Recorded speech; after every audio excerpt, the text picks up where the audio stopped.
ಎಲ್ರೂ ನಮಸ್ಕಾರ. ಇವತ್ತು SSC GD ಮ್ಯಾಥ್ಸ್ನ 3ನೇ ಚಾಪ್ಟರ್ ಪ್ರಾಫಿಟ್ ಆ್ಯಂಡ್ ಲಾಸ್ದ 3ನೇ ಕ್ಲಾಸ್ ಇದು. ಸೊ ಈ ಕ್ಲಾಸಲ್ಲಿ ನಾವು ಪ್ರಾಫಿಟ್ ಆ್ಯಂಡ್ ಲಾಸ್ದು ಕ್ವಶನ್ಸ್ ಡಿಸ್ಕಸ್ ಮಾಡೋಣ. ಸೊ ಯಾವ ರೀತಿ ಪ್ರಶ್ನೆಗಳು ಬರ್ತವೆ, ಯಾವ ರೀತಿ ಅವುಗಳನ್ನ ನೀವು ಎಕ್ಸಾಮ್ ಹಾಲಲ್ಲಿ ಅಪ್ರೋಚ್ ಮಾಡಬೇಕು ಅನ್ನೋದನ್ನ ಈ ಕ್ಲಾಸಲ್ಲಿ ಡಿಸ್ಕಸ್ ಮಾಡೋಣ. ಯಾರೆಲ್ಲ ಫಸ್ಟ್ ಟೈಮ್ ವಿಡಿಯೋ ನೋಡ್ತಾ ಇದ್ದೀರಾ, ನಮ್ಮ ದಿ ಟಾರ್ಗೆಟ್ ಇಂಡಿಯಾ ಟೆಲಿಗ್ರಾಮ್ ಚಾನಲಲ್ಲಿ ಈಗಾಗಲೇ ನಾವು ನಿಮಗೆ ಪ್ರಾಕ್ಟೀಸ್ ಶೀಟ್ಸ್ ಕೊಡ್ತಾ ಇದ್ದೀವಿ. ಏನದು ಮ್ಯಾಥ್ಸ್ನ ಪ್ರಾಕ್ಟೀಸ್ ಶೀಟ್ಸ್ ಕೊಡ್ತಾ ಇದ್ದೀವಿ. ಸೊ ಮ್ಯಾಥ್ಸು ರೀಸನಿಂಗು ಎರಡೂ ಕೂಡ, ರೀಸನಿಂಗ್ದು ಬೇರೆ ಅವ್ರದ್ದು, ಆದರೆ ಮ್ಯಾಥ್ಸು ನಾವೇ ಟೈಪ್ ಮಾಡಿಸಿ ನಿಮ್ಗೆ ಕೊಡ್ತಾ ಇದ್ದೀವಿ. ಸೊ ಅದರಲ್ಲಿ ನಿಮಗೆ ಖಂಡಿತ ಹೆಲ್ಪ್ ಆಗುವಂಥ ಪ್ರಶ್ನೆಗಳೇ ಇದ್ದಾವೆ. ಸೊ ಅವುಗಳನ್ನ ನೀವು ಬಿಡಿಸಿ ಅವುಗಳನ್ನು ನೀವು ಪ್ರಾಕ್ಟೀಸ್ ಮಾಡಿದ್ರೆ ಖಂಡಿತ ಹೆಚ್ಚಿನ ಅಂಕಗಳನ್ನು ಗಳಿಸ್ತೀರಾ. ಅದು ಮಿಕ್ಸ್ಡ್ 20 ಕ್ವಶನ್ಸು. ನಿಮ್ಮ ಮ್ಯಾಥ್ಸಲ್ಲಿ GDಲಿ ಯಾವ ರೀತಿ ಕೇಳ್ತಾರಲ್ಲ ಅದೇ ಥರ ನಾವು ಮಿಕ್ಸ್ಡ್ ಕೇಳ್ತಾ ಇದ್ದೀವಿ. ಸೊ ಅವುಗಳನ್ನ ನೀವು ಬಿಡಿಸಿ. ಅದಾದ ನಂತರ ಇನ್ನೊಂದು ಏನಂತಂದರೆ, ನಾವು ನಿಮಗೆ ಅಕಸ್ಮಾತ್ ಆ ಮ್ಯಾಥ್ಸ್ ನಾನೇನೋ ನಿಮ್ಗೆ ಕೊಡ್ತಿದ್ದೀನಲ್ಲ ಗ್ರೂಪಲ್ಲಿ, ಆ ಕ್ವಶನ್ಸು ನಿಮಗೆ ಸೊಲ್ಯೂಷನ್ಸ್ ಗೊತ್ತಾಗಲಿಲ್ಲ ಅಂತಂದರೆ ಅದು 20 ಕ್ವಶನ್ಸ್ದು ಕ್ಲಾಸಸ್ಸು ನಾನು ಸ್ಟಾರ್ಟ್ ಮಾಡಲಿದ್ದೇನೆ. ತಿಳಿತಾ? ಒಂದು ಸಲ ಇದು ಏನದು ಸಬ್ಜೆಕ್ಟ್ ವೈಸ್, ಅದು ಚಾಪ್ಟರ್ ವೈಸ್ ಕ್ಲಾಸಸ್ಸು ಮುಗಿದ ತಕ್ಷಣ ಈ ರೀತಿಯ ಮ್ಯಾಥ್ಸ್ 20 ಕ್ವಶನ್ಸ್ನು ಮಿಕ್ಸ್ಡ್ ಕ್ವಶನ್ಸ್ನ ಪ್ರಾಕ್ಟೀಸ್ ಮಾಡೋಣ. ತಿಳಿತಾ? ಸೊ ಯಾರೆಲ್ಲ ಪ್ರಯತ್ನ ಪಡಿ, ನಿಮ್ಗೆ ಆನ್ಸರ್ ಬಂದರೆ ಮಾಡಿ, ಇಲ್ಲಾಂದರೆ ನಾವು ಸರಿಯಾದ ಉತ್ತರವನ್ನು ನಿಮಗೆ ನೀಡಲಿದ್ದೇವೆ. ತಿಳಿತಾ? ಸೊ ಇಷ್ಟು ನಾನು ಹೇಳಬಲ್ಲೆ. ಇವತ್ತಿನ ಕ್ಲಾಸು ಪ್ರಾಫಿಟ್ ಆ್ಯಂಡ್ ಲಾಸು 3ನೇ ಕ್ಲಾಸ್ ಇದು. ಈಗಾಗಲೇ 2 ಕ್ಲಾಸ್ ಅಪ್ಲೋಡ್ ಆಗಿದೆ. ಸೊ 2 ಕ್ಲಾಸ್ ನೋಡಿದ ನಂತರ ಇದು ಕ್ಲಾಸ್ ಸ್ಟಾರ್ಟ್ ಮಾಡಿ. ಸೊ 2 ಇಂದ 3 ಕ್ವಶನ್ಸ್ ಬರ್ತವೆ, ನಿಮ್ಗೆ ಹೇಳೇ ಬಿಟ್ಟಿದ್ದೀನಿ ಪ್ರಾಫಿಟ್ ಆ್ಯಂಡ್ ಲಾಸ್ದು. ಸೊ ಇವುಗಳ ಬಗ್ಗೆನೂ ಗೊತ್ತಿರಲಿ. ಕೊಂಡ ಬೆಲೆ, ಮಾರಿದ ಬೆಲೆ ಅಂದರೆ ಏನು, ರಿಯಾಯಿತಿ ಅಂದರೆ ಏನು, ನಮೂದಿತ ಬೆಲೆ ಅಂದರೆ ಏನು ಅಂತ. ಸೊ ಪ್ರೀವಿಯಸ್ ಇಯರ್ ಕ್ವಶನ್ಸ್ನ ನೋಡೋಣ. ಅಂಗಡಿಯು 4 ಖರೀದಿಸಲು 1 ಉಚಿತ ಪ್ರಚಾರ ಯೋಜನೆಯನ್ನು ನಡೆಸುತ್ತಿದೆ. ಇದರಲ್ಲಿ ನಿವ್ವಳ ರಿಯಾಯಿತಿ ಶೇಕಡಾವಾರು ಎಷ್ಟು ಅಂತ ಕೇಳಿದ್ದಾರೆ. ಅಂದರೆ ಒಂದು ಅಂಗಡಿ ಏನು ಮಾಡ್ತಾ ಇದೆ, 4 ತೊಗೊಂಡ್ರೆ 1 ಉಚಿತ ಅಂತ ಕೊಡ್ತಿದೆ. ಸೊ ನಾನು ನಿಮ್ಗೆ ಆಲ್ರೆಡಿ ಹೇಳಿದ್ದೆ ಲಾಸ್ಟ್ ವಿಡಿಯೋದಲ್ಲಿ, ಅಂದರೆ ಲಾಸ್ಟ್ ಕ್ಲಾಸಲ್ಲಿ ಪ್ರಾಫಿಟ್ ಆ್ಯಂಡ್ ಲಾಸ್ದು 2ನೇ ಕ್ಲಾಸಲ್ಲಿ ನಾನು ನಿಮ್ಗೆ ಹೇಳಿದ್ದೆ, ಅವ್ರು ಎಷ್ಟು ನಮಗೆ ತೊಗೊಳಕ್ಕೆ ಸಿಗುತ್ತಲ್ಲ ಅದು ನಮ್ಮ ಬೇಸ್ ಪ್ರೈಸ್, ಅಂದರೆ ಬೇಸ್ ಆಗುತ್ತೆ. ಎಷ್ಟು ಉಚಿತ ಕೊಡ್ತಾ ಇದ್ದಾರೆ ಅದು ಮೇಲ್ಗಡೆ ಬರುತ್ತೆ. ಇಂಟು 100 ಮಾಡಿದ್ರೆ ನಿಮಗೆ ಏನದು ರಿಯಾಯಿತಿ ಪರ್ಸೆಂಟೇಜ್ ಸಿಗುತ್ತೆ. So 20% option is the correct answer. ಇದು ಕ್ವಶನ್ ಅಲ್ಲ, ಇದು ಎಕ್ಸಾಮ್ ಹಾಲಲ್ಲಿ ಅಥವಾ ಪ್ರೀವಿಯಸ್ ಅಲ್ಲಿ ಕೇಳಿರೋ ಪ್ರಶ್ನೆನೇ. ಎಷ್ಟು ಈಸಿಯಾಗಿರುತ್ತೆ, 10 ಸೆಕೆಂಡಲ್ಲಿ ಮಾಡುವಂಥ ಪ್ರಶ್ನೆ ಇದು. ತಿಳಿತಾ? ಸೊ ನೀವು ಪ್ರಾಕ್ಟೀಸ್ ಮಾಡಿದ್ರೆ ಎಕ್ಸಾಮ್ ಹಾಲಲ್ಲಿ ನಿಮಗೆ 10 ಸೆಕೆಂಡಲ್ಲಿ ಇದನ್ನು ಮಾಡ್ಬೋದು, ಉಳಿದ ಪ್ರಶ್ನೆಗಳನ್ನು ಅದಕ್ಕೆ ಕೊಡ್ಬೋದು. ತಿಳಿತಾ? ಯಾವ ರೀತಿ ನಾವು ಇದನ್ನು ಮಾಡಿದ್ವಿ ಅಂತ. ಸೊ 4 ಖರೀದಿಸಿದರೆ 1 ಉಚಿತ ಅಂತೆ. ಸೊ ಟೋಟಲ್ಲು 5 ಬರುತ್ತೆ ನಿಮಗೆ. 5 ತೊಗೊಂಡ್ರೆ 1 ಎಕ್ಸ್ಟ್ರಾ ಸಿಗುತ್ತೆ. ಸೊ 5 ತೊಗೊಂಡ್ರೆ 1 ಎಕ್ಸ್ಟ್ರಾ ಸಿಗ್ತಾ ಇದೆ. ಸೊ ಅದೇ ರಿಯಾಯಿತಿ ಸಿಕ್ಕಂಗೆ. ಇದೇ ಒಂದು ನಾವು ಡಿಸ್ಕೌಂಟಲ್ಲಿ ಸಿಕ್ಕಂಗಲ್ವಾ. ನಿಮಗೆ ಟೋಟಲ್ 5 ತೊಗೋತಾ ಇದ್ದೀರಾ, ಅದರಲ್ಲಿ ಒಂದು ಫ್ರೀಯಾಗಿ ಸಿಗ್ತಾ ಇದೆ. ಸೊ ಇಂಟು 100 ಮಾಡಿದ್ರೆ 20%. 5 1 5 20. ಸೊ 20% ಅಂತ ಕರೆಕ್ಟ್ ಆನ್ಸರ್. ತಿಳಿತಾ? ಸೊ ಈ ರೀತಿ ಪ್ರಶ್ನೆಗಳು, ಅದು 1 ಡಜನ್ ತೊಗೊಂಡ್ರೆ 1 ಫ್ರೀ ಕೊಟ್ಟಿದ್ರು. ಲಾಸ್ಟ್ ಕ್ಲಾಸಲ್ಲಿ ನೋಡಿದರೆ ನಿಮ್ಗೆ ಗೊತ್ತಾಗುತ್ತೆ. ಅದು ಈ ರೀತಿ ಮಾಡಿದ್ರಿ. ಸೊ ಇದು 4 ತೊಗೊಂಡ್ರೆ 1 ಫ್ರೀ ಕೊಡ್ತಾ ಇದ್ದಾರೆ. ಸೊ ಟೋಟಲ್ 5 ಹೀಗೆ ಮಾಡಬೇಕು. ಇದೇ ರೀತಿ ಪ್ರಶ್ನೆಗಳು ಬರ್ತಾ ಇರ್ತವೆ. ಸೊ ನೋಡ್ಕೊಳ್ಳಿ, ಇದನ್ನು ಆದಷ್ಟು ಪ್ರಾಕ್ಟೀಸ್ ಮಾಡಿ. ಒಂದು 5-10 ಸೆಕೆಂಡಲ್ಲಿ ನೀವು ಆನ್ಸರ್ ಮಾಡ್ಬೋದು ಇದನ್ನು. ಆಯಿತಾ? So next question. 5% ಮತ್ತು 10% ಲಾಭದಲ್ಲಿ ಮಾರಿದ ವಸ್ತುವಿನ ಮಾರಾಟದ ಬೆಲೆಗಳ ನಡುವಿನ ನಗದು ವ್ಯತ್ಯಾಸ 5 ರೂಪಾಯಿ ಅಂತ ಇದೆ. ಇದು ಪಾಯಿಂಟ್ ಅಲ್ಲ, ಇದು ಟೈಪ್ ಮಾಡುವ ಇದಾಗಿದೆ. ಸೊ 5 ಆಗಿದೆ. ಇಲ್ಲಿ ವ್ಯತ್ಯಾಸವು Rs. 5 ಆಗಿದೆ ಅಂತಿದೆ. ಹಾಗಾದರೆ ಎರಡೂ ಮಾರಾಟದ ಬೆಲೆಗಳ ಅನುಪಾತ ಹೀಗಿದೆ. ಒಂದು ವಸ್ತುವನ್ನು 5% ಆ್ಯಂಡ್ 10% ಲಾಭದಲ್ಲಿ ಮಾರಿದಾರಂತೆ. ಸೊ 5% 10% ಲಾಭದಲ್ಲಿ ಮಾಡಿದ್ರೆ ಎರಡೂ ನಡುವಿನ ಸೆಲ್ಲಿಂಗ್ ಪ್ರೈಸಸ್ನ ರೇಷಿಯೋ ಕೇಳಿದ್ದಾರೆ. ಮಾರಾಟ ಬೆಲೆಗಳ ಅನುಪಾತ ಕೇಳಿದ್ದಾರೆ. ಸೊ ಮಾರಾಟ ಬೆಲೆಗಳ ಅನುಪಾತ ಯಾವ ರೀತಿ ಕಂಡುಹಿಡಿಯೋದು? ಸೊ 100 ರೂಪಾಯಿ ಇದ್ದಿದ್ದನ್ನ ಇಲ್ಲಿ 5% ಲಾಭಕ್ಕೆ ಮಾರಿದ್ರೆ ಎಷ್ಟಾಯಿತು? 105 ಆಯಿತು. ಇಷ್ಟು 10% ಲಾಭಕ್ಕೆ ಮಾರಿದ್ರೆ 110.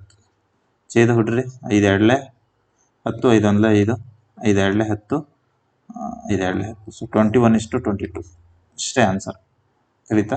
ಅವ್ರು ಈ 5 ರೂಪಾಯಿನ ನಿಮಗೆ ಕನ್ಫ್ಯೂಸ್ ಮಾಡಲು ಕೊಟ್ಟಿದ್ದಾರೆ. ಈ 5 ರೂಪಾಯಿದು ಆನ್ಸರ್ ಬಿಡ್ಸೋಕ್ಕೆ ಯಾವುದೇ ರೋಲ್ ಇಲ್ಲ. ತಿಳಿತಾ? ಸೊ ರೇಷಿಯೋದಲ್ಲಿ ನಿಮಗೆ ಆನ್ಸರ್ ಬೇಕಾದಾಗ ಅವರು ಯಾವ ವ್ಯಾಲ್ಯೂ ಕೊಟ್ಟರು ನಡೆಯುತ್ತೆ, ಕೊಡದೇ ಇದ್ರೂ ನಡೆಯುತ್ತೆ. ತಿಳಿತಾ? ಬರೀ ಅವರು 5% ಮತ್ತು 10% ಲಾಭದಲ್ಲಿ ಮಾರಿದ ವಸ್ತುವಿನ ಮಾರಾಟ ಬೆಲೆಗಳ ಅನುಪಾತ ಕಂಡು ಹಿಡಿಯಿರಿ ಅಂತ ಕೇಳಿದ್ರು ನೀವು ಆನ್ಸರ್ ಮಾಡ್ಬೋದಿತ್ತು. ಸೊ ಇದನ್ನ ಅವರು ನಿಮಗೆ ಕನ್ಫ್ಯೂಸ್ ಮಾಡೋಕ್ಕೆ ಎಕ್ಸ್ಟ್ರಾ ಒಂದು ಡಾಟಾನ ಕೊಡ್ತಿರ್ತಾರೆ. ಸೊ ಅದನ್ನ ತಲೆಯಲ್ಲಿ ಇಟ್ಕೋಬೇಕು ನೀವು. ಸೊ 3ನೇ ಕ್ವಶನ್, ನಮೂದಿತ ಬೆಲೆಯಲ್ಲಿ 10% ರಿಯಾಯಿತಿಯನ್ನು ಅನುಮತಿಸಿದ ನಂತರ ತೊಳೆಯುವ ಯಂತ್ರದ ಮೌಲ್ಯ 28,800 ಆಗಿದೆ. ಯಾವುದೇ ರಿಯಾಯಿತಿಯನ್ನು ಅನುಮತಿಸದಿದ್ದರೆ ಅಂಗಡಿಯವರು 25% ಗಳಿಸುತ್ತಿದ್ದರು. ತೊಳೆಯುವ ಯಂತ್ರದ ವೆಚ್ಚದ ಬೆಲೆ ಕೇಳಿದ್ದಾರೆ. ಸೊ ಕಾಸ್ಟ್ ಪ್ರೈಸ್ ಆಫ್ ಕೇಳಿದ್ದಾರೆ. Cost price of washing machine ಕೇಳಿದ್ದಾರೆ. Cost price, market price, selling price, ಇವು 3 ಇದಾವೆ. ಸೊ ಅವರು ನಿಮಗೆ ಏನು ಫಸ್ಟ್ಗೆ ಮಾರ್ಕ್ ಪ್ರೈಸ್ ಕಂಡುಹಿಡಿಬೇಕು ನೀವು. ಸೆಲ್ಲಿಂಗ್ ಪ್ರೈಸ್ ಕೊಟ್ಟಿದ್ದಾರೆ 28,800. ಇದು 28,800 ಎಷ್ಟಕ್ಕೆ? ಇದು 10% ರಿಯಾಯಿತಿ ಕೊಟ್ಟಾಗ. ಸೊ 10% ರಿಯಾಯಿತಿ ಕೊಟ್ಟಾಗ ಇಷ್ಟು. ಸೊ 100% ಅಂದರೆ ಎಷ್ಟು ಇದ್ರದ್ದು? ಈ 0 ಆಯಿತು. 9 3 27 9 2 18 ಈ 0ಗೆ 0. ಸೊ 32,000 ಆಯಿತು. ಸೊ ಮಾರ್ಕೆಟ್ ಪ್ರೈಸ್ ಎಷ್ಟಾಯ್ತು ಇದ್ರದ್ದು? 32,000 ಆಯಿತು. ಇದೇ ಕಲರ್ 32,000 ಮಾರ್ಕೆಟ್ ಪ್ರೈಸ್ ಆಯಿತು.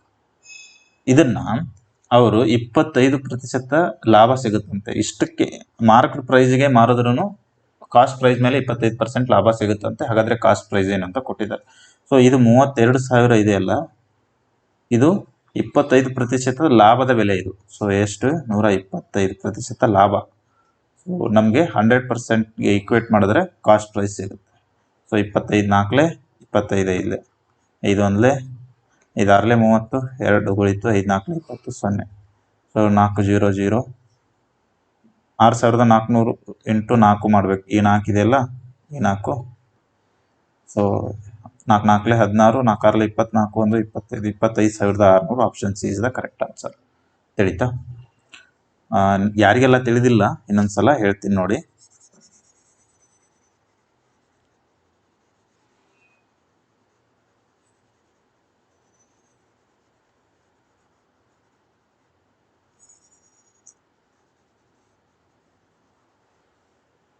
ನೋಡಿ ಇಲ್ಲಿ 25,600 ಇದೆ ಇದು ಅಲ್ವಾ? ಓಕೆ, ಆನ್ಸರ್ ಬಂತು. ಈಗ ನಿಮಗೆ ಇನ್ನೊಂದು ಕರೆಕ್ಟಾಗಿ ತಿಳಿಸಿ ಹೇಳ್ತೀನಿ. ಇದರಲ್ಲಿರೋ ಏನು ಕೇಳಿದ್ದಾರೆ ಪ್ರಶ್ನೆಯಲ್ಲಿ ಅದನ್ನು ಅರ್ಥ ಮಾಡ್ಕೊಳ್ಳಿ. ಫಸ್ಟ್ಗೆ ಏನು ಕೊಟ್ಟಿದ್ದಾರೆ? 10% ರಿಯಾಯಿತಿ ಅನುಮತಿಸಿದಂಥ ತೊಳೆಯುವ ಯಂತ್ರದ ಮೌಲ್ಯವು. ಸೊ ಅದಕ್ಕೆ ಒಂದು ಮಾರ್ಕಪ್ ಪ್ರೈಸ್ ಇದೆ. CP ಎಷ್ಟಿದೆ ಗೊತ್ತಿಲ್ಲ, ಸೆಲ್ಲಿಂಗ್ ಪ್ರೈಸ್ ಎಷ್ಟಿದೆ ಗೊತ್ತಿಲ್ಲ, ಕೊಟ್ಟಿದ್ದಾರೆ. 10% ರಿಯಾಯಿತಿ ಕೊಟ್ಟ ನಂತರ ಅದು 28,800 ಆಗುತ್ತಂತೆ. ಹಾಗಾದ್ರೆ ಇಲ್ಲಿಂದ ನೀವು ಮೊದಲು ಮಾರ್ಕೆಟ್ ಪ್ರೈಸ್ ಕಂಡುಹಿಡಬೇಕು. ಮಾರ್ಕೆಟ್ ಪ್ರೈಸ್ 32,000 ಬಂತು. ಅದು ಯಾವುದೇ ರಿಯಾಯಿತಿಯನ್ನು ಅನುಮತಿಸದೆ ಹಾಗೆ ಇದು ಎಷ್ಟಿದೆಯಲ್ಲ ಇದನ್ನ ಅದೇ ರೀತಿ ಮಾರಿದ್ರೂ 25% ಲಾಭ ಸಿಗುತ್ತಂತೆ. ಸೊ ಇದು 125ರ ಮೊತ್ತ ಆಯಿತು. ಸೊ ಇದನ್ನ 100ಕ್ಕೆ ಇಕ್ವೇಟ್ ಮಾಡಿದ್ರೆ CP ಸಿಗುತ್ತೆ, ಕಾಸ್ಟ್ ಪ್ರೈಸು. ಅವ್ರು ಕೇಳಿರೋದು ಕಾಸ್ಟ್ ಪ್ರೈಸು. ಸೊ ನಿಮಗೆ ಆ ರೀತಿ ಮಾಡಿದ್ರೆ ನಿಮಗೆ 25,600 ರೂಪಾಯಿ ಸಿಗುತ್ತೆ. ತಿಳಿತಾ? ಸೊ ಅವ್ರು ಮೊದಲೇ ಸೆಲ್ಲಿಂಗ್ ಪ್ರೈಸ್ ಕೊಟ್ಟಿದ್ದಾರೆ, ಅದರಿಂದ ನೀವು ಮಾರ್ಕೆಟ್ ಪ್ರೈಸ್ ನಮೂದಿತ ಬೆಲೆ ಕಂಡುಹಿಡಿದ್ರೆ ನಮೂದಿತ ಬೆಲೆಯಿಂದ ಏನದು ಕಾಸ್ಟ್ ಪ್ರೈಸ್ ಕಂಡುಹಿಡಿದ್ರೆ ಅಕಸ್ಮಾತ್ ಅವರು 5% ರಿಯಾಯಿತಿ ಕೊಟ್ಟಾಗ ಎಷ್ಟು ಲಾಭ ಸಿಕ್ತಿತ್ತು ಅಥವಾ ಅಂತ ಈ ರೀತಿನೂ ಕೇಳ್ತಿರ್ತಾರೆ. ಸೊ ಅದು ಕಾಂಪ್ಲಿಕೇಟ್ ಮಾಡೋದೇನು ಬೇಡ. ಸೊ ಇಷ್ಟು ಈ ರೀತಿ ಮಾಡಿದ್ರೆ ನಿಮಗೆ ಇದು ಸಿಗುತ್ತೆ. ಕ್ವಶನ್ಸ್ ಹೇಗೆ ಬರ್ತವೆ ಹಂಗೆ ಬಿಡಿಸ್ಕೊಂತ ಹೋಗ್ತೀನಿ, ನಿಮಗೆ ಗೊತ್ತಾಗುತ್ತೆ.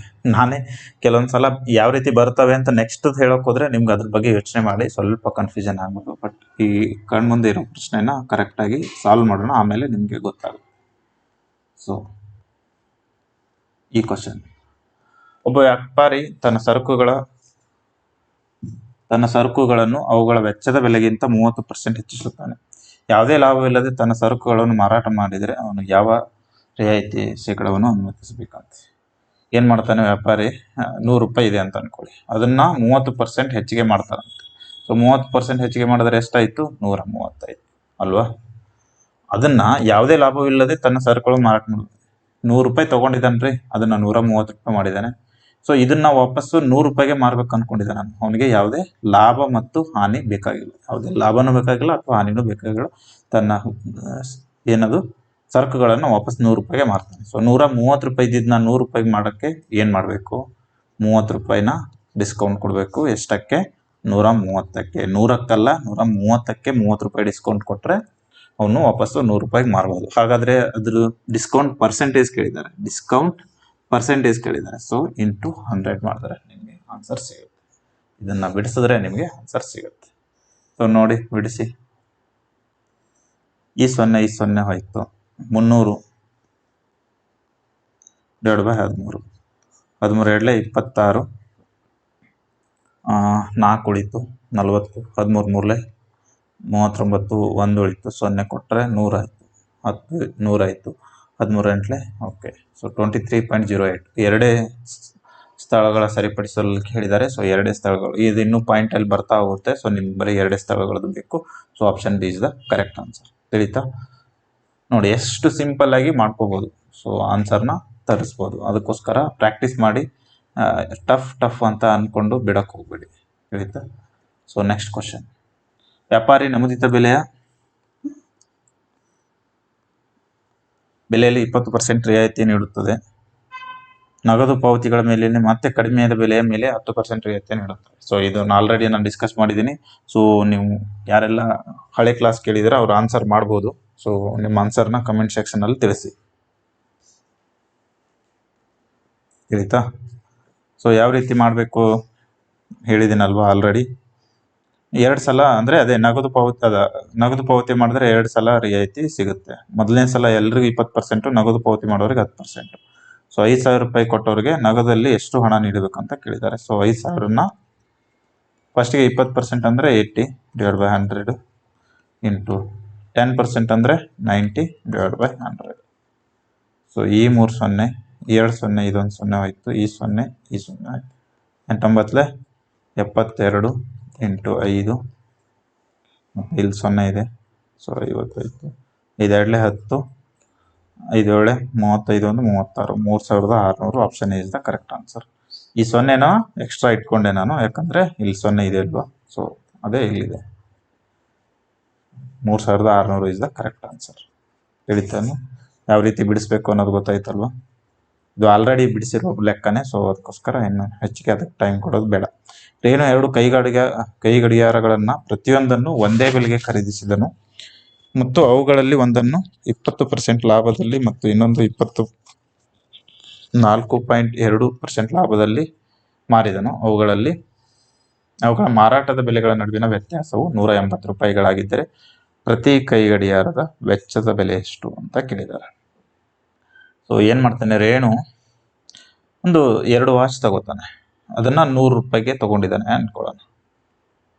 ಸೊ 2 ವಾಚು ಒಂದೇ ಬೆಲೆಗೆ ಖರೀದಿಸಿದನು. ಸೊ 2 100 ರೂಪಾಯಿಗೆ ತೊಗೊಂಡಿದ್ದಾನೆ. ಒಂದನ್ನು 20% ಲಾಭದಲ್ಲಿ ಮಾರ್ತಾನಂತೆ. ಸೊ 100ಕ್ಕೆ 20% ಲಾಭ ಅಂತಂದರೆ ಎಷ್ಟಕ್ಕೆ ಮಾರ್ದಂಗೆ ಆಯಿತು? 120 ರೂಪಾಯಿಗೆ ಮಾರ್ತಾನೆ. ಇನ್ನೊಂದನ್ನು ಏನು ಮಾಡ್ತಾನೆ? 24.2% ಲಾಭದಲ್ಲಿ ಮಾರ್ತಾನೆ. ಸೊ 124.2% ಲಾಭದಲ್ಲಿ 2 ರೂಪಾಯಿಗೆ ಮಾರ್ದಂಗೆ ಆಯಿತು. ಅವುಗಳ ಮಾರಾಟದ ಬೆಲೆಗಳ ನಡುವಿನ ವ್ಯತ್ಯಾಸವು 189 ರೂಪಾಯಿ ಆಗಿದೆ ಅಂತೆ. ಸೊ ಇವೆರಡೂ ನಡುವಿನ ವ್ಯತ್ಯಾಸ 189 ರೂಪಾಯಿ ಆಗಿದೆ ಅಂತೆ. ಬಟ್ ಇಲ್ಲೆಷ್ಟಿದೆ? 4.2 ಇದೆ. ಸೊ 4.2 ಯೂನಿಟ್ನ ಬೆಲೆ 189 ರೂಪಾಯಿ ಇದೆ. ಹಾಗಾದರೆ ನಮ್ಗೆ ಬೇಕಾಗಿರೋದೆಷ್ಟು? ಏನು ಕೇಳಿದರೆ ವೆಚ್ಚದ ಬೆಲೆ 100 ಯೂನಿಟ್ನ ಬೆಲೆ ಬೇಕು. ಸೊ 189 4.2 ಇಂಟು 100 ಮಾಡಬೇಕು. ಕ್ರಾಸ್ ಮಲ್ಟಿಪ್ಲಿಕೇಶನ್ ಮಾಡಬೇಕು. ಸೊ 6 7 42, 6 3 18, ಸಾರಿ 1 ಸೆಕೆಂಡ್ ರೀ, ಇದು 6ರಿಂದ ಹೋಗಲ್ಲ ಅನ್ಸುತ್ತೆ.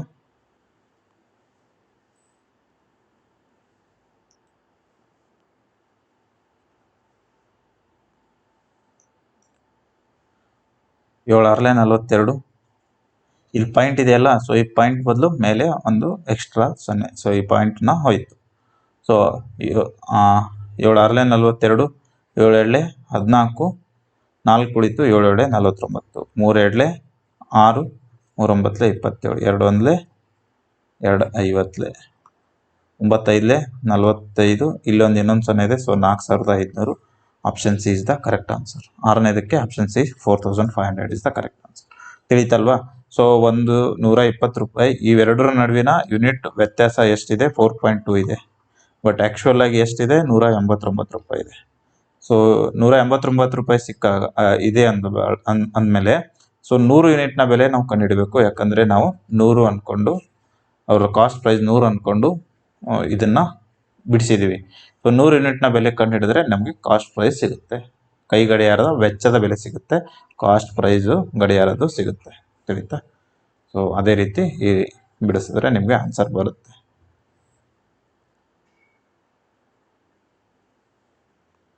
So next question.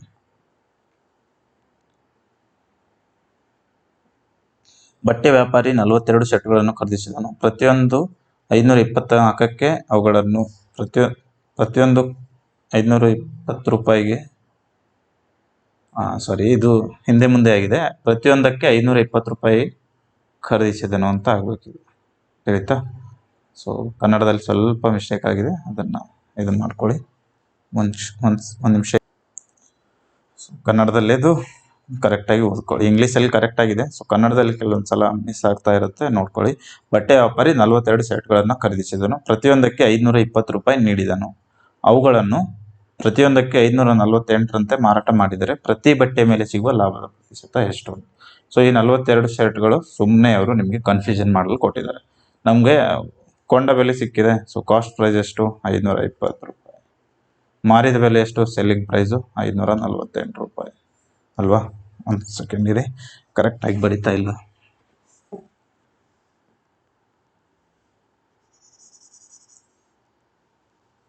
ಎಷ್ಟು? 548, 520. ಸೊ ಎಷ್ಟು ಲಾಭ ಆಯಿತು? 28 ರೂಪಾಯಿ ಲಾಭ ಆಯಿತು. ಎಷ್ಟಕ್ಕೆ? 548 ಇದು ಕೊಂಡ ಬೆಲೆ. ಇದು 520 ಕೊಂಡ ಬೆಲೆ, ಅದನ್ನು 548ಕ್ಕೆ ಮಾರಾಟ ಮಾಡಿದ್ದಾರೆ, ಸೆಲ್ಲಿಂಗ್ ಪ್ರೈಸ್ ಅಲ್ವಾ? ಸೊ ಎಷ್ಟು ಲಾಭ ಸಿಕ್ಕಂಗಾಯಿತು? 28 ರೂಪಾಯಿ ಲಾಭ ಸಿಕ್ಕಂಗಾಯಿತು. ಎಷ್ಟಕ್ಕೆ? 520ಕ್ಕೆ ಇಂಟು 100. ಈ 0 ಹೋಯಿತು. 5 2 2 2 6 12 2 5 2 1 2 13 2 14 4 5 70 2/13 13 6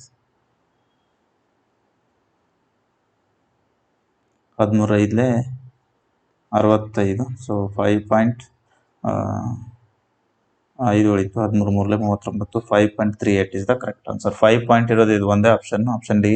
ಸೊ ಅದೇ ಕರೆಕ್ಟ್ ಆನ್ಸರ್. ತಿಳಿತಾ? ಸೊ 70/13 ಇಲ್ಲಿ ಗೊತ್ತಾಯ್ತಲ್ವ? ಇದು ಈಸಿ ಕ್ವಶನ್ನು. ಇದರಲ್ಲಿ ಏನು ಭಾಳ ಇದು basic question of profit and loss. ತಿಳಿತಲ್ವ? ಸೊ ಇದು ನಿಮಗೆ ಕಾಣಿಸ್ಲಿಲ್ಲ ಅಂದರೆ ಇದರಲ್ಲಿ ಬಿಡಿಸ್ತೀನಿ. ತಿಳಿತಾ?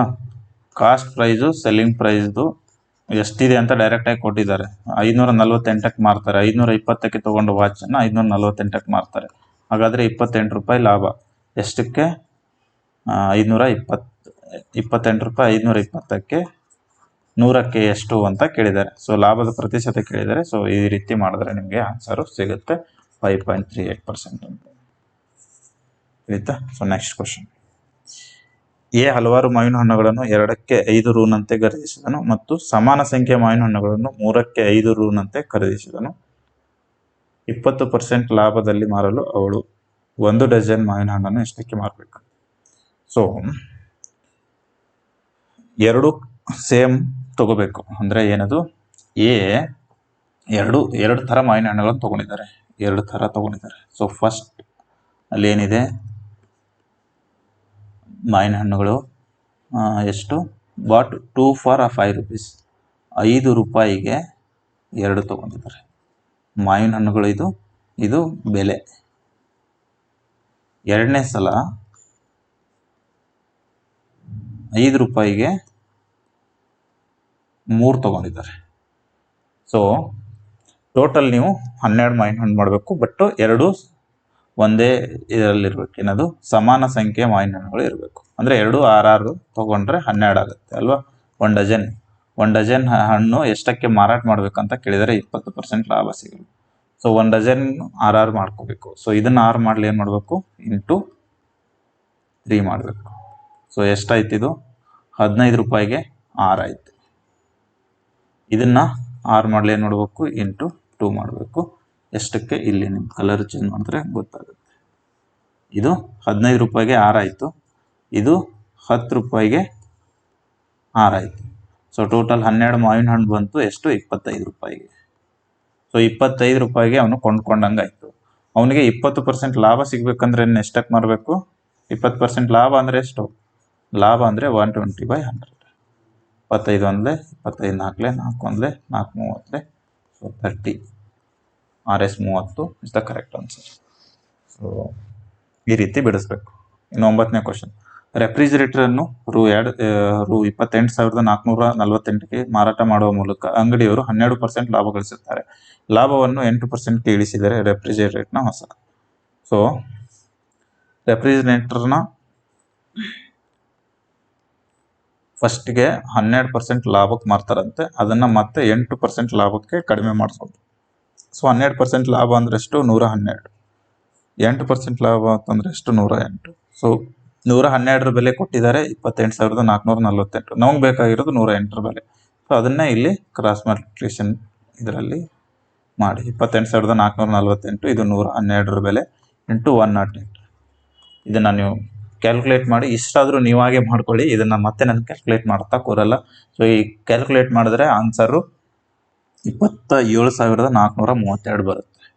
ಸೊ 27,432 ಬರುತ್ತೆ. ಕ್ಯಾಲ್ಕುಲೇಟ್ ನೀವಾಗೆ ಮಾಡ್ಕೊಳ್ಳಿ. So 10ನೇ question. ಪವನ್ ಅವರು 20% ರಿಯಾಯಿತಿಯನ್ನು ನೀಡುವಾಗ ಅಂಗಡಿಯಿಂದ ಒಂದು ಜೋಡಿ ಜೀನ್ಸ್ ಖರೀದಿಸಿದರು. ಜೀನ್ಸ್ ಜೋಡಿಯ ನಿಯಮಿತ ಬೆಲೆ ರು 1,800. ನಂತರ ಪವನ್ ರಿಯಾಯಿತಿಗೆ ಎಷ್ಟು ಪಾಯಿಸಿದರು? ಸೊ ನಿಯಮಿತ ಬೆಲೆ ನಮೂದಿತ ಬೆಲೆ ಎರಡೂ ಒಂದೇ. ಸೊ ನಮೂದಿತ ಬೆಲೆ 1,800 ರೂಪಾಯಿ ಅಂತೆ, ಅದಕ್ಕೆ 20% ಡಿಸ್ಕೌಂಟ್ ಅಂತೆ. ಹಾಗಾದರೆ ಎಷ್ಟು ಹಣ ನೀಡ್ದಂಗೆ ಆಯಿತು? ಸೊ 1,800 ರೂಪಾಯಿಗೆ 20% ಡಿಸ್ಕೌಂಟ್ ಆದ ನಂತರ ಎಷ್ಟಾಯಿತು? ಸೊ ಇದು ಎಷ್ಟಾಯ್ತು ನೋಡಿ. ಸೊ 18 144. ಇಲ್ಲಿ ಇನ್ನೊಂದು 0 ಇದೆ. So 1440. Option C is the correct answer. So 11ನೇ ಕ್ವಶನ್ ಹೋಮ್ವರ್ಕ್ ಕ್ವಶನ್ನು ಮಾಡಿ, ಪಾಸ್ ಮಾಡಿ ಬಿಡಿಸಿ ಆನ್ಸರ್ನ ಕಮೆಂಟ್ ಸೆಕ್ಷನಲ್ಲಿ ತಿಳಿಸಿ. ಸೊ ಯಾರೆಲ್ಲ ನಮ್ಮ ಟೆಲಿಗ್ರಾಮ್ ಚಾನಲ್ನ ಜಾಯ್ನ್ ಆಗಿಲ್ಲ, ಜಾಯ್ನ್ ಆಗಿ. ಇದರಲ್ಲಿ ನಾವು ಮ್ಯಾಥ್ಸು ಕ್ವಶನ್ಸ್ ಕೊಡ್ತಾ ಇದ್ದೀವಿ. 20 ಕ್ವಶನ್ಸು, ಮಿಕ್ಸ್ಡ್ ಕ್ವಶನ್ಸು, SSCಯಲ್ಲಿ ಕೇಳಿರೋ ಪ್ರಶ್ನೆಗಳನ್ನೇ ನಿಮ್ಗೆ ಕೊಡ್ತಾ ಇದ್ದೀವಿ. ಸೊ ಅದರಲ್ಲಿ ನೀವು ಪ್ರಾಕ್ಟೀಸ್ ಮಾಡಿ, ಅದರ ಸೊಲ್ಯೂಷನ್ಸು ಸಹಿತ ನಾವು ನೆಕ್ಸ್ಟ್ ಒಂದು ವಾರದಲ್ಲಿ ನಿಮಗೆ ಕೊಡ್ತೇವೆ. ಸೊ ಸೊಲ್ಯೂಷನ್ಸ್ ಜೊತೆ ವಿಡಿಯೋ ಸೊಲ್ಯೂಷನ್ಸ್ ಅಂದರೆ ವಿಡಿಯೋ ಮೂಲಕನೂ ಕೆಲವೊಂದಿಷ್ಟು ಪೇಪರ್ಸ್ನ ನಿಮಗೆ ಬಿಡಿಸಿ ಕೊಡ್ತೇನೆ. ಸೊ ಅದಕ್ಕೋಸ್ಕರ ನಮ್ಮ ದಿ ಟಾರ್ಗೆಟ್ 100 ಟೆಲಿಗ್ರಾಮ್ ಚಾನಲ್ನ ಜಾಯ್ನ್ ಆಗಿ ನಿಮಗೆ ಮ್ಯಾಥ್ಸಲ್ಲಿ ಹೆಚ್ಚಿನ ಅಂಕಗಳನ್ನು ಪಡೆಯಲು ನಾವು ಸಹಾಯ ಮಾಡಲಿದ್ದೇವೆ. ರೀಸನಿಂಗಲ್ಲಿ ಎಲ್ಲರೂ ತಗೋತಾರೆ. ಸೊ ನಾವು ಆಲ್ರೆಡಿ ರೀಸನಿಂಗ್ ಕ್ಲಾಸಸ್ಸು ಎಲ್ಲ ಮಾಡಿದ್ವಿ. ಸೊ ನಿಮಗೆ ರೀಸನಿಂಗ್ ಕ್ಲಾಸಸ್ಸು ಯಾವುದಾದ್ರೂ ಚಾಪ್ಟರ್ ವೈಸ್ ಬೇಕಂದರೆ ಕಮೆಂಟ್ ಸೆಕ್ಷನಲ್ಲಿ ಪ್ಲೇ ಲಿಸ್ಟ್ ಇದೆ, ಆ ಪ್ಲೇ ಲಿಸ್ಟಲ್ಲಿ ಹೋಗಿ ನೀವು ಕ್ಲಾಸ್ನ ನೋಡ್ಬೋದು. ಸೊ ಹೆಚ್ಚಿನ ಅಂಕಗಳು ನೀವು ಪಡೀಲಿ ಅನ್ನೋದೇ ನಮ್ಮ ಆಸೆ. ಸೊ ಅದನ್ನು ನೀವು ಕರೆಕ್ಟಾಗಿ ಶ್ರಮ ಹಾಕಿ ಮಾಡಿ. ಸೊ ಇಷ್ಟು ಹೇಳ್ತಾ ನೀವು ಹೆಚ್ಚಿನ ಅಂಕಗಳು ಗಳಿಸಲಿ. ಈ ವರ್ಷ ನಿಮಗೆ GD ಕ್ಲಿಯರ್ ಆಗಲಿ, ನಿಮ್ಮ ಫೈನಲ್ ಲಿಸ್ಟಲ್ಲಿ ನಿಮ್ಮ ಹೆಸರು ಇರಲಿ ಅಂತ ಹೇಳ್ತಾ ಇವತ್ತಿನ ಕ್ಲಾಸ್ ಇಲ್ಲಿಗೆ ಮುಗಿಸ್ತಾ ಇದ್ದೀನಿ. ಧನ್ಯವಾದಗಳು.